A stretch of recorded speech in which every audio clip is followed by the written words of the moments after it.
यहाँ पर तीन तरह के हमारे पास इकोनॉमी के नेम्स लिखे हुए हैं। एक लिखा हुआ है under developed economy, under developed country, एक लिखा है डेवलपिंग कंट्रीज और तीसरा लिखा है डेवलप्ड कंट्रीज। ये तीनों का आज मैं for the very first time आपको डिस्टिंग्विश करके बताऊंगा कि इन तीनों इकोनॉमीज में क्या फर्क है। तो when you dive into business world for the very first time आपके लिए ये समझना इंतहा का इंपॉर्टेंट होता है। तो हम सबसे पहले स्टार्ट करेंगे अंडर डेवलप्ड इकोनॉमीज के साथ। ठीक है, अंडर डेवलप्ड नाम से समझ में आ रहा है कौन सी होती हैं, जहां पर लिविंग स्टैंडर्ड्स लो होते हैं लोगों के। मैं यहाँ पे नीचे इसके एट्रीब्यूट्स भी लिखे हैं, एट्रीब्यूट्स वन बाय वन आपको बताना स्टार्ट करता हूं, but before I move on with that हम किसकी बात कर रहे हैं? अंडर डेवलप्ड कंट्रीज या अंडर डेवलप्ड इकोनॉमीज की, जहां पर क्या होता है, हम उनको अंडर डेवलप्ड कहते क्यों हैं, नीचे एट्रीब्यूट्स लिखे हैं। वन बाय वन समझने की कोशिश कीजिए, बड़ा इंपॉर्टेंट है। क्या लिखा है बेटा? ये जो कंट्रीज होती है, नंबर वन, ये एग्रीकल्चर बेस्ड कंट्रीज होंगी। यहाँ फार्मिंग हो रही होगी, नेचुरल रिसोर्सेज की एक्सट्रैक्शन पे काम हो रहा होगा। यहाँ पर आपको इंडस्ट्रियलाइजेशन नजर नहीं आएगी या बहुत कम नजर आएगी, और सर्विस सेक्टर जिसको हम कहते हैं या जिसमें हम आईटी या टेक्नोलॉजी की बात करते हैं, वो यहाँ पे ना होने के बराबर होगा। आपकी कंट्री की जो इनकम है वो ज्यादातर इन्हीं फंक्शंस में से और इन्हीं एक्टिविटीज में से आ रही है, तो you are basically what? Under developed country.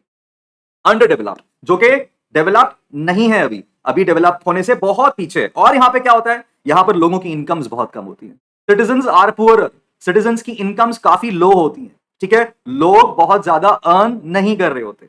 Education standards या लिटरेसी बहुत कम होती है। लोगों के पास एजुकेशन या तो नहीं होती या बहुत कम होती है, स्कूल्स भी नहीं होते इसी तरह से।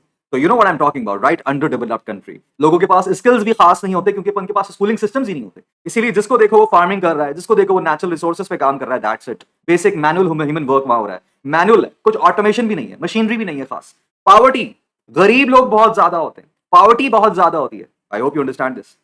ठीक है, जाहिर है ऐसी कंट्रीज के अंदर आपको, जिसको हम उर्दू में कहते हैं बेरोजगारी, आप इंग्लिश में अनएम्प्लॉयमेंट कहते हो, अनएम्प्लॉयमेंट बहुत ज्यादा आपको यहाँ नजर आने वाली है। ठीक है, यहाँ पे लग्जरीज, जिसको ये वांट्स कहते हैं हम, लग्जरीज यानी कि ब्रांड, आपको लग्जरीज मिलेंगी नहीं। यहाँ लोगों की नेसेसिटीज ही पूरी नहीं हो रही। यहाँ पे food, water, shelter, clothing, jobs, medicine, education, यही भी नहीं मिल रहा पूरी तरीके से, तो लग्जरीज कहां से आएंगी? Isn't it? सो लग्जरीज यहाँ पर ना डिमांडेड होती है ना सप्लाइड होती है। इसी तरह से पॉलिटिकल केओस एंड करप्शन बहुत ज्यादा होती है। मेरी बात समझ में आ रही होगी, मैं ऐसी कोई बात नहीं कर रहा जो आपको यहाँ पर अनइमेजिनेबल सी लग रही हो। कि पॉलिटिकल केओस का मतलब क्या है? पॉलिटिशियंस आपस में लड़ रहे होंगे, कोई गवर्नमेंट अच्छी से काम नहीं कर रही होगी, गवर्नमेंट स्टेबल नहीं होगी, गवर्नमेंट बदलती रहती होगी।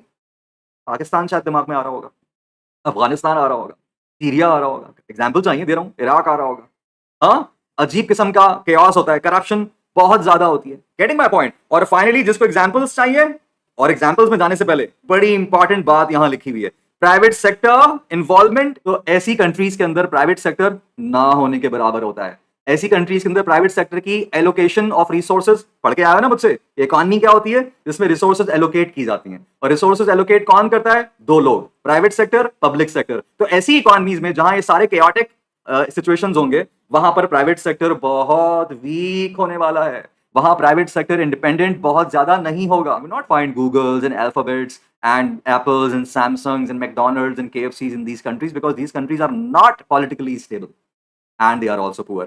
भाई देखें, डायमंड वहां सेल किया जाएगा जहां डायमंड को खरीदने वाली इनकम होगी।